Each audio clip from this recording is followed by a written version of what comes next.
परम पिता परमात्मा पूर्ण ब्रह्म सर्व सृष्टि रचनहार कबीर देव कबीर साहेब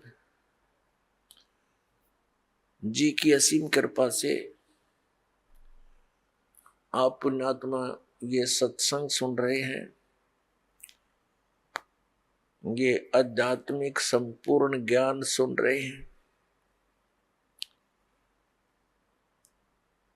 इसके अंदर आप जी को अपने सद्ग्रंथों में छुपे हुए गूढ़ रहस्यों का ज्ञान होगा।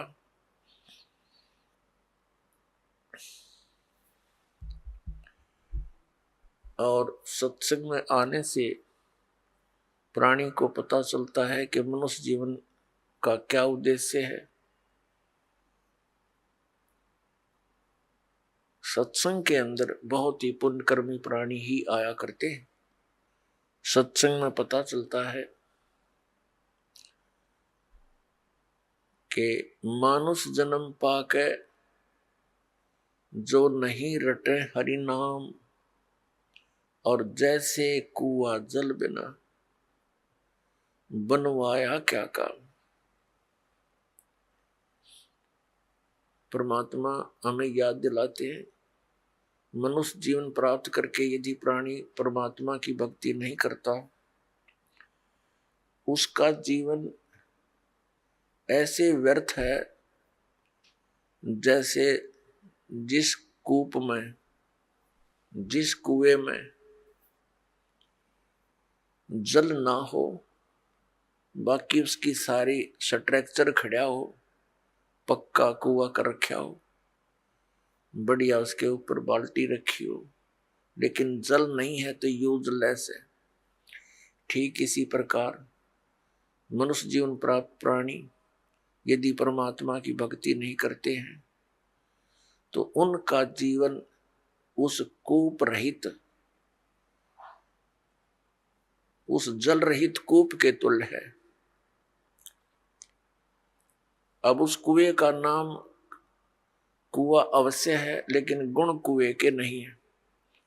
ठीक इसी प्रकार जो मनुष्य शरीरधारी प्राणी परमात्मा की भक्ति नहीं करता, उसका नाम मनुष्य अवश्य है, लेकिन गुण मनुष्य के नहीं है।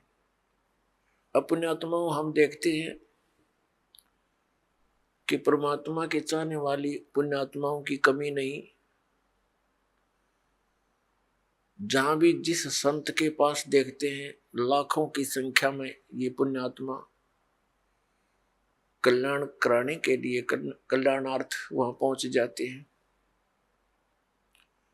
और जो भी वो गुरुदेव साधना बताते हैं, क्रियाएं बताते हैं, वो श्रद्धालु पूर्ण श्रद्धा के साथ करते हैं। और जो बिल्कुल भक्ति नहीं करते उनकी भी कमी नहीं। पुण्यात्मा जो भक्ति बिल्कुल नहीं करते वो तो बिल्कुल अपना मनुष्य जीवन का नाश कर ही रहे हैं। साथ में जो भक्ति कर रहे हैं और शास्त्र विधि त्याग कर मनमाना आचरण करते हैं, अज्ञानी गुरुओं के पास बैठे हैं, तो वो भी बहुत बड़े धोखे में है। वो भी अपना जीवन नाश कर रहे हैं। तो पुण्यात्मा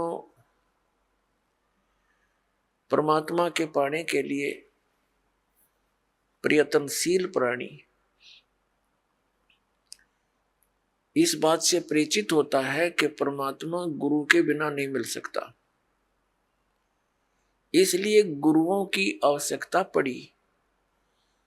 और गुरु बनाने के लिए हम इन महापुरुषों के पास पहुंच गए।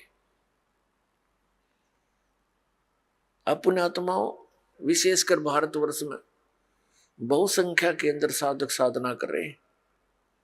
चाहे कोई मंदिर में जाकर, चाहे कोई व्रत रख के हनुमान की चालीसा पढ़ के, या कोई भगवान शंकर श्री कृष्ण जी की भक्ति करके, या कोई तीर्थ आदि पर जाकर कोई ना कोई साधना वो कर ही रहा है, या फिर कोई गुरु बना के। और हम देखते हैं इतनी बहुसंख्या में जहां भक्ति कर रहे हो इंसान, तो एक विशेष परिवर्तन होना चाहिए समाज के अंदर, लेकिन कोई परिवर्तन नहीं। प्रत्येक बुराई बढ़ती जा रही है, हाहाकार मच रहा है। तो इसका कारण क्या है? इसका कारण है जो साधनाएं भक्तजन कर रहे हैं उनसे उनको परमात्मा से मिलने वाली राहत प्राप्त नहीं हो रही, जिस कारण से वे उन्हीं बुराइयों को करना प्रारंभ कर देते हैं जो एक भक्त ने नहीं करनी चाहिए। वो कौन कौन सी बुराइयां हैं? शराब पीना, मांस खाना, और धनी बनने के लिए रिश्वत लेना, और टेंशन समाप्त करने के लिए गुटी लगाना। तो जिस कारण से बुराई बढ़ रही है, घट नहीं रही। परमात्मा की भक्ति करने वाले प्राणी को परमात्मा का लाभ विशेष मिलना प्रारंभ हो जाता है, और उसको फिर एक विशेष ज्ञान होता है कि यदि तू ये बुराई करेगा तो तुझे इन आपत्तियों का सामना करना पड़ेगा। फिर वो इस डर से उन बुराइयों को नहीं करेगा कि ये पाप है, और फिर परमात्मा उसको एक विशेष लाभ देगा। पुण्यात्मा जैसे राजा लोगों को हम बहुत शक्तिशाली मानते हैं, उनके ऊपर भी कोई आपदा आती है तो वो भी संतों के पास ही जाकर उसका निवारण करवाते हैं। तो इससे क्या सिद्ध हुआ कि कोई ऐसी शक्ति है जो हमें एक विशेष लाभ राहत दे सकती है। वो कौन है और कैसे वो राहत देता है, इसका ज्ञान संत जन ही बताया करते हैं। तो पुण्यात्माओं, आप जी को सत्संग प्राप्त नहीं हुआ, और जिसको आप सत्संग जानकर ग्रहण किए हुए हो वो कोरा ज्ञान है।